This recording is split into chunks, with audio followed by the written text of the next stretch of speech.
नमस्ते friends and welcome to योग गुड़िया। दोस्तों, योग में कुछ आसन ऐसे होते हैं जिन्हें करने के लिए हमारे हैमस्ट्रिंग का लूज होना ज़रूरी होता है। खासकर जो फॉरवर्ड बेंडिंग वाले आसन हैं, जैसे कि पश्चिमोत्तानासन, या फिर कुछ एडवांस आसन भी होते हैं जैसे उपविष्ट कोना आसन या फिर हनुमान आसन। इस तरह के जितने भी आसन हैं, इन्हें करने के लिए हमारे हैमस्ट्रिंग का लूज होना ज़रूरी है। अगर आपके हैमस्ट्रिंग्स बहुत ज़्यादा टाइट होंगे या फिर बहुत ज़्यादा स्टिफ होंगे तो आप इन आसनों को सही तरीके से प्रैक्टिस नहीं कर पाएंगे। तो आज के इस वीडियो में मैं आपको 7 बहुत ही आसान से एक्सरसाइजेस या फिर स्ट्रेचेस बताने वाली हूँ, जिनको अगर आप रेगुलर प्रैक्टिस करते हैं तो आपके हैमस्ट्रिंग्स चाहे कितने भी ज़्यादा टाइट क्यों ना हो, कितने भी ज़्यादा स्टिफ क्यों ना हो, वो बहुत ही सेफली और बहुत ही जल्द लूज होंगे, फ्लेक्सिबल बनेंगे और आप किसी भी फॉरवर्ड बेंडिंग आसन को बहुत ही आसानी से प्रैक्टिस कर पाएंगे। दोस्तों, फ्लेक्सिबिलिटी एक ऐसी चीज़ है जो रेगुलर प्रैक्टिस करने से हम धीरे धीरे इंक्रीज़ करते हैं। हाँ, कुछ लोग ऐसे होते हैं जो पहले से ही बहुत ज़्यादा फ्लेक्सिबल होते हैं, या फिर जिनकी एज थोड़ी कम होती है, जिनकी उम्र थोड़ी कम होती है, उनके लिए ज़्यादा आसान होता है अपनी फ्लेक्सिबिलिटी को इंक्रीज़ करना। पर इसका ये मतलब नहीं है कि हम फिर से फ्लेक्सिबल बन नहीं सकते। आपका बॉडी टाइप चाहे कुछ भी हो, आपकी उम्र चाहे कुछ भी हो, अगर आप रेगुलर प्रैक्टिस करते हैं और सही दिशा में प्रैक्टिस करते हैं तो आप भी अपनी फ्लेक्सिबिलिटी को फिर से गेन कर सकते हैं या फिर अपनी फ्लेक्सिबिलिटी को आप इंक्रीज़ कर सकते हैं। ये पूरी तरह से डिपेंड करता है कि आप किस तरीके से प्रैक्टिस करते हैं। तो चलिए दोस्तों, इसी सोच के साथ हम आज का ये वीडियो शुरू करते हैं। पर उससे पहले अगर आपने अभी तक इस चैनल को सब्सक्राइब नहीं किया है तो इसको सब्सक्राइब कीजिए और बेल आइकन को क्लिक कीजिए, ताकि आपको आगे ऐसी और वीडियोस के अपडेट्स मिलते रहें। और अगर आपको ये वीडियो पसंद आती है, यूज़फुल लगती है, तो इसको लाइक और शेयर करना बिल्कुल ना भूलें। सबसे पहले एक्सरसाइज को करने के लिए आपको ऐसी एक कुर्सी की ज़रूरत पड़ेगी। आपको सिंपली करना क्या है, आपको अपने बाएं पैर को पहले अपनी कुर्सी के ऊपर ऐसे स्ट्रेट रखना है। आप पहले अपना पोस्चर चेक करेंगे। आपके दोनों पैर बिल्कुल स्ट्रेट रहने चाहिए, आपके जो घुटने हैं वो बिल्कुल भी बेंड नहीं होंगे। फिर आप अपने दोनों हाथों को रखेंगे अपने कमर पे और इनहेल करते हुए आप अपने स्पाइन को पहले स्ट्रेट करेंगे। फिर एक्सहेल करते हुए आप अपने एब्डोमेन को अंदर की तरफ खींचेंगे और सामने की तरफ बेंड करने की कोशिश करेंगे। ध्यान दें, आपके दोनों पैर बिल्कुल स्ट्रेट रहने चाहिए, आपके घुटने बेंड नहीं होंगे। अब जितना हो सके आप सामने की तरफ बेंड करने की कोशिश करें। आपको यहाँ पर अपने हैमस्ट्रिंग पे स्ट्रेच फील होगा।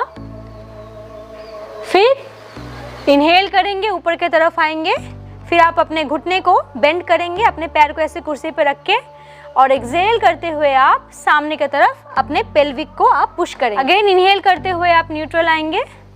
फिर एक्सहेल करते हुए आप फिर से सामने की तरफ बेंड करेंगे, अपने पैरों को स्ट्रेट रखते हुए। फिर इसी को आपको फिर से रिपीट करना है। इनहेल अप, एक्सहेल, अपने घुटने को बेंड करें और अपने हिप को सामने की तरफ पुश करें। इनहेल, फिर से स्ट्रेट होंगे और एक्सहेल करते हुए आप सामने की तरफ बेंड करेंगे। अब सेम आप रिपीट करेंगे अपने दूसरे पैर के साथ। तो आप अपने दाएं पैर को ऐसे स्ट्रेट करके कुर्सी पर रखेंगे। आपकी जो पैर की जो एड़ी है वो कुर्सी पे इस तरह से रहेगी और आपके टोज ऊपर की तरफ रहेंगे। फिर इनहेल करें, अपने स्पाइन को स्ट्रेच करें एंड एक्सहेल, सामने की तरफ बेंड करेंगे। देन इनहेल अप, फिर अपने पैर को कुर्सी पर रखेंगे और अपने घुटने को बेंड करते हुए अपने हिप को आगे की तरफ आप पुश करेंगे। अब जो दूसरा एक्सरसाइज है उसे करने के लिए आपको अपने दोनों पैरों के बीच में हिप लेंथ का गैप लाना है। आपके हिप में जितना डिस्टेंस है उतना ही डिस्टेंस आप अपने दोनों पैरों के बीच में लाएंगे और आपकी जो पैरों की उंगलियां हैं वो सामने की तरफ पॉइंटेड रहनी चाहिए। यानी कि आपको अपने पैरों को इस तरह से बाहर की तरफ नहीं निकालना, आपके पैर बिल्कुल सीधे रहेंगे और आपकी पूरी बॉडी बिल्कुल स्ट्रेट रहनी चाहिए। फिर आप अपने दोनों हाथों को अपने कमर पर रखेंगे ऐसे। इनहेल करेंगे, अपने स्पाइन को स्ट्रेच करेंगे, अपने शोल्डर को आप पीछे की तरफ ढकेलेंगे, ओपन करेंगे। फिर एक्सहेल करते हुए आप अपने हिप को पीछे की तरफ ढकेलें, अपने एब्डोमेन को अंदर की तरफ खींचेंगे और सामने की तरफ बेंड करेंगे। आपका स्पाइन स्ट्रेट रहेगा, आपके दोनों पैर स्ट्रेट रहेंगे, एब्डोमेन अंदर की तरफ, और आप फॉरवर्ड बेंड करेंगे। अब यहाँ पर आपको आपके हैमस्ट्रिंग पे स्ट्रेच फील होगा, तो अब यहाँ पर आपको होल्ड करना है इस पोस्चर को। देन इनहेल, धीरे धीरे ऊपर की तरफ आएंगे। इसी को आप फिर से रिपीट करेंगे। तो इनहेल करें, अपने स्पाइन को स्ट्रेच करें, शोल्डर ओपन। नाउ एक्सहेल, अपने सिटिंग बोन्स को पीछे की तरफ पुश करेंगे, स्पाइन को स्ट्रेट करेंगे, एब्डोमेन अंदर की तरफ खींचेंगे और सामने की तरफ बेंड करेंगे। आपके दोनों पैर बिल्कुल स्ट्रेट रहेंगे, ना ज़्यादा होल्ड करेंगे। उतनी ही जल्दी आपका जो हैमस्ट्रिंग है वो लूज होगा और फ्लेक्सिबल बनेगा। देन अगेन इनहेल, इसी के आपको रिपीटेशन करने हैं अपने कंफर्ट के हिसाब से। अब जो तीसरा एक्सरसाइज है उसे करने के लिए आपको अपने दोनों पैरों के बीच में ऐसे 1 से 1.5 मीटर का गैप लाना है और आप अपने दोनों हाथों को अपने पीछे रखेंगे, बिल्कुल ऐसे। आपका जो बायां हाथ है वो आपके दाएं हाथ के एल्बो को ऐसे ग्रैब करेगा और आपका जो दायां हाथ है वो आपके बाएं हाथ के एल्बो को इस तरह से पकड़ेगा। इससे होगा क्या, आपका जो स्पाइन है वो बिल्कुल स्ट्रेट रहेगा। पर अगर आपको इस तरह से अपने एल्बो को पकड़ने में प्रॉब्लम होती है तो आप अपने हाथों को कमर पे रख के भी इसको कर सकते हैं। तो आपको करना क्या है, आपको अपने दोनों पैरों के बीच में पहले 1 से 1.5 मीटर का आपको गैप लाना है। फिर आप अपने हाथों को इस तरह से पकड़ेंगे अपने पीछे। फिर आप अपने बाएं पैर को ऐसे बाहर की तरफ निकालेंगे और आप अपने बाएं तरफ मुड़ेंगे। फिर इनहेल करेंगे, अपने स्पाइन को आप स्ट्रेच करेंगे, अपने शोल्डर को ओपन करें। देन एक्सहेल करते हुए यानी कि सांस छोड़ते हुए अपने एब्डोमेन को अंदर की तरफ खींचेंगे। अपने दोनों पैरों को आपको स्ट्रेट रखना है, आपका स्पाइन स्ट्रेट रहेगा और आप धीरे धीरे सांस छोड़ेंगे और अपने बाएं तरफ आप बेंड करेंगे। अपने बेंडिंग को आप बढ़ाने की कोशिश करें, आपके दोनों पैरों को स्ट्रेट रखें। ध्यान दें आपको घुटनों को मोड़ना नहीं है। इनहेल करें, स्ट्रेट। अब आप सेम रिपीट करेंगे अपने दाएं तरफ। तो आप अपने दाएं पैर को ऐसे बाहर की तरफ निकालेंगे, अपने दाएं तरफ मुड़ेंगे, इनहेल करेंगे, अपने स्पाइन को स्ट्रेच करेंगे। इसलिए मैंने आपको कहा था अगर आप अपने हाथों को इस तरह से रखेंगे तो आपको अपने स्पाइन को स्ट्रेट रखने में आसानी होगी। फिर आप एक्सहेल करें, अपने एब्डोमेन को अंदर की तरफ खींचेंगे और अपने दाएं तरफ आप बेंड करेंगे। अपने स्पाइन को स्ट्रेट रखें, अपने दोनों पैरों को स्ट्रेट रखें और जितना हो सके बेंड करने की कोशिश करें। यहाँ पर भी आपको पोस्चर को होल्ड करना है। Then inhale up. तो इसी के आपको रिपीटेशंस करने हैं और हर एक पोस्चर को आपको थोड़ी थोड़ी देर तक होल्ड करने की कोशिश करनी है। तो अगले एक्सरसाइज के लिए आपको अपने दोनों हाथों को इस तरह से अपने चेस्ट के पास रखना है।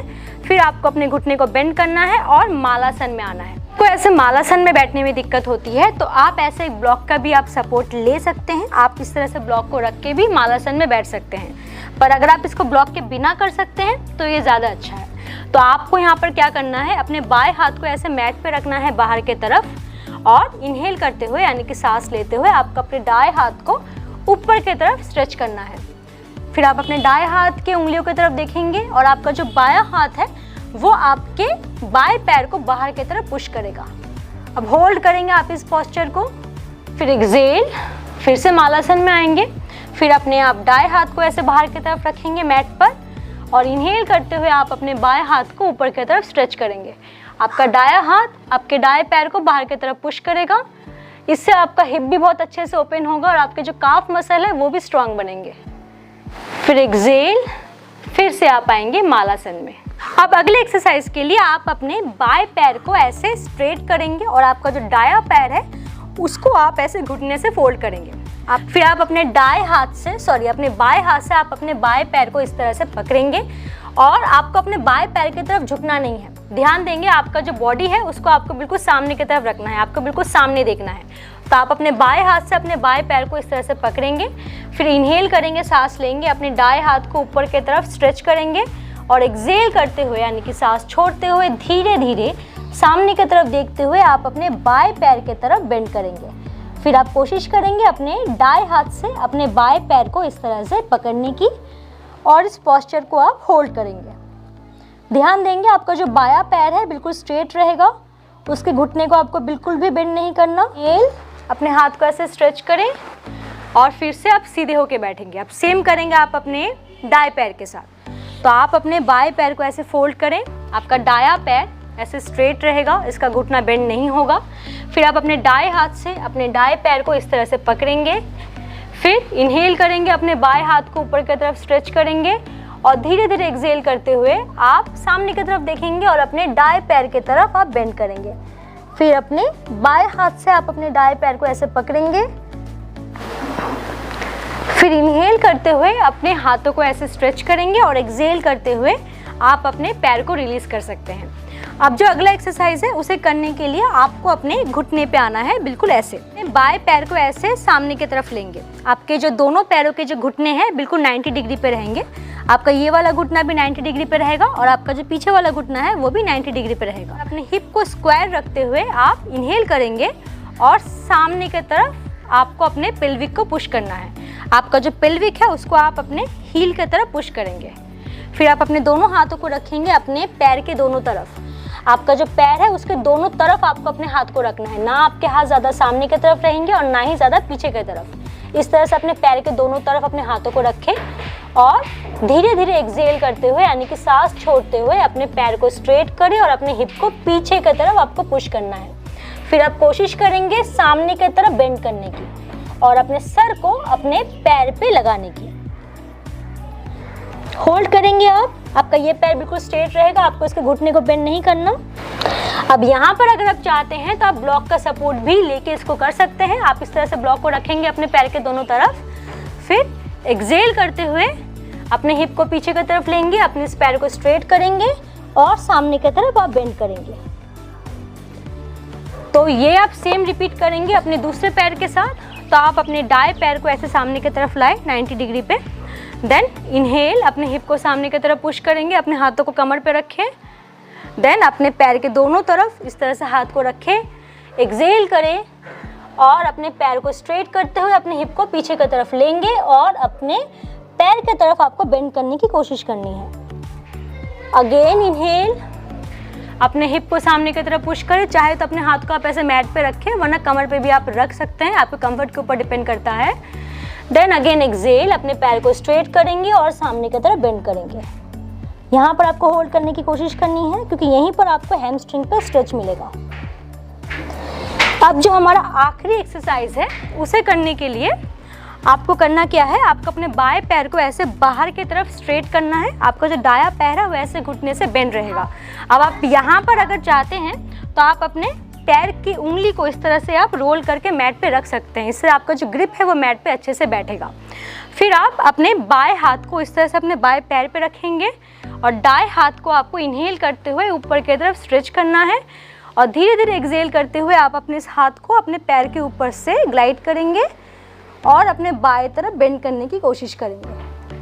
होल्ड करेंगे आप इस पोस्चर को 1 2 3 4 एंड 5। देन इनहेल, अपने हाथों को नीचे लाए, सेम आप करेंगे अपने दूसरे पैर के साथ। तो आप अपने दाएं पैर को ऐसे बाहर की तरफ स्ट्रेट करेंगे, फिर आप अपने दाएं हाथ को रखेंगे अपने पैर के ऊपर ऐसे, फिर इनहेल करेंगे, अपने बाएं हाथ को ऊपर की तरफ लेंगे और एक्सहेल करते हुए यानी कि सांस छोड़ते हुए धीरे धीरे आप अपने दाएं पैर की तरफ लेटरली बेंड करेंगे। फिर इनहेल, अब आप चाहे तो इसके 2-3 रिपीटेशन आप और कर सकते हैं। फिर इसके बाद जो आखिरी में हम करेंगे बद्ध कोना आसन यानी कि बटरफ्लाई पोज। आप जब भी कोई लोअर बॉडी वर्कआउट करें तो ज़रूरी है कि आप उसके बाद बटरफ्लाई पोज को कुछ देर तक ज़रूर करें। इससे होगा क्या, अगर आपको कहीं पर कोई इंजरी होती है तो आप उसको बहुत जल्द रिकवर कर पाएंगे। तो आप अपने दोनों पैरों को इस तरह से तलवे से जोड़ेंगे, अपने हाथों से इस तरह से अपने पैर को पकड़ेंगे, अपने हिप के तरफ लाएंगे और अपने दोनों पैरों को आप इस तरह से फ्लैप करेंगे। आपका स्पाइन स्ट्रेट रहेगा, ब्रीदिंग नॉर्मल रहेगी। अपने पैरों को इस तरह से अपने घुटनों को आपको ऊपर नीचे फ्लैप करना है। फिर अपने एल्बो का सपोर्ट लेते हुए एक्सहेल करेंगे और सामने की तरफ बेंड करेंगे। तो ये थे दोस्तों कुछ एक्सरसाइजेस, कुछ स्ट्रेचेस हमारे हैमस्ट्रिंग मसल्स को लूज करने के लिए और उन्हें फ्लेक्सिबल बनाने के लिए। आप इन सभी एक्सरसाइजेस के 10 से 15 सेट तक कर सकते हैं, ये डिपेंड करता है आपके कंफर्ट के ऊपर। बस एक बात का ध्यान दीजिएगा, किसी भी आसन को सही तरीके से करने के लिए उसके प्रिपरेशन पे ध्यान देना ज़रूरी होता है। तो ये जो सारे एक्सरसाइजेस थे वो आपके हैमस्ट्रिंग को प्रिपेयर करेंगे फॉरवर्ड बेंडिंग आसनों को सही तरीके से करने के लिए। तो आप इनको जितना सही से प्रैक्टिस करेंगे उतना ही ज़्यादा और उतना ही जल्द आपको इसका फ़ायदा मिलेगा। तो आप इन्हें प्रैक्टिस कीजिए और आपको कौन सा एक्सरसाइज ज़्यादा पसंद आया और इससे आपको कितने जल्दी फ़ायदा मिला वो आप मुझे कमेंट सेक्शन में लिख के ज़रूर बताइएगा। तो हम जल्द मिलते हैं किसी दूसरी वीडियो में, तब तक के लिए योग करते रहिए और स्वस्थ रहिए।